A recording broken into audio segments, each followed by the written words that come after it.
বন্ধুসকল, আজি এটা পবিত্ৰ দিন। এই পবিত্ৰ দিনটো আজি 10 ডিচেম্বৰ। আজি অসম আন্দোলনৰ শ্বহীদসকলৰ পবিত্ৰ স্মৃতিত অসম চৰকাৰে শ্বহীদ দিৱস উদযাপন কৰিবলৈ ওলাইছে। গুৱাহাটীৰ বৰাগাঁৱত এই অনুষ্ঠানটো পাতিছে। যোৱাবাৰো পাতিছিল। একদম ভাল একদম শ্ৰদ্ধাৰ অনুষ্ঠান। এই অনুষ্ঠানটো পাতিছে, মানুহ বহুত হৈছে আৰু খন্তেক পিছতে ইয়াতে শ্বহীদৰ স্মৃতিত আমাৰ মামা, আমাৰ মুখ্যমন্ত্ৰী হেমন্ত বিশ্ব শৰ্মা ডাঙৰীয়াই তেখেতে ইয়াতে শ্বহীদৰ স্মৃতিত বন্তি প্ৰজ্বলন শ্বহীদ তৰ্পণ আদি কৰিব।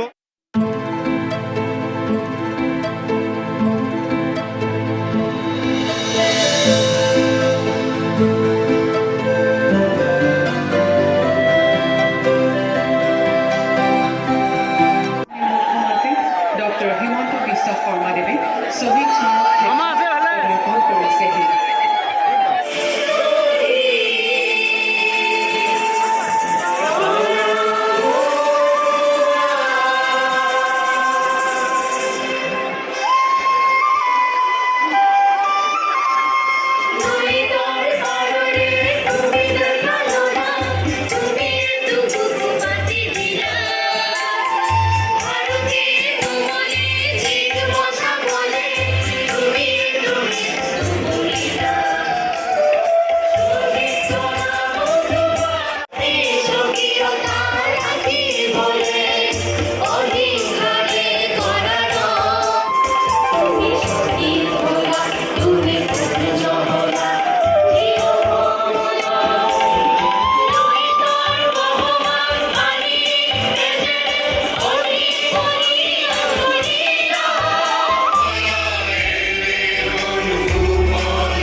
অসম চৰকাৰে কেন্দ্ৰীয়ভাৱে শ্বহীদ দিৱস উদযাপনৰ আয়োজন কৰিছে। এইবাৰ শ্বহীদ মহেশ বিশ্বাসীৰ ভাতৃ হেমন্ত বিশ্বাসীক আগবাঢ়ি আহিবলৈ অনুৰোধ জনাইছোঁ।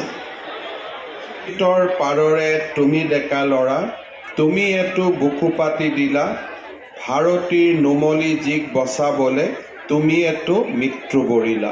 শ্বহীদ প্ৰণামো তোমাক।